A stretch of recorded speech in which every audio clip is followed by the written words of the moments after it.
ഷാനി, പണ്ട് നമ്മൾ LKG പഠിക്കുമ്പോ നമ്മുടെ സ്കൂൾ ഇത്ര വലുതല്ലേനല്ലോ. അത് ശരിയാ. നമുക്കും നമ്മുടെ സ്കൂളിന്റെ ചരിത്രം അറിയണേന്നല്ലേ. അതിനെന്താ വഴി? നമുക്ക് ടീച്ചറോട് പോയി ചോദിച്ചു നോക്കിയാലോ?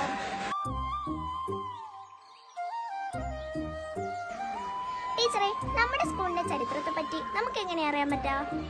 അതിനെന്താ, നമ്മുടെ സ്കൂളിന്റെ ചരിത്രം നമ്മുടെ ഇരിട്ടി വിദ്യാരംഗം കലാസാഹിത്യ വേദിയുടെ ആഭിമുഖ്യത്തില് ഇരിട്ടിത്തെ സ്കൂള് എന്ന് പറഞ്ഞൊരു പുസ്തകം ഇറങ്ങിയിട്ടുണ്ട്. നിങ്ങൾ അറിഞ്ഞിട്ടുണ്ടോ ഇതില് നമ്മുടെ സ്കൂളിന്റെ മാത്രല്ല ഇരിട്ടി ഉപജില്ലയിലെ എല്ലാ സ്കൂളിന്റെയും ചരിത്രമുണ്ട്. നമ്മുടെ സ്കൂളിന്റെ ചരിത്രം കണ്ടോ നിങ്ങള്?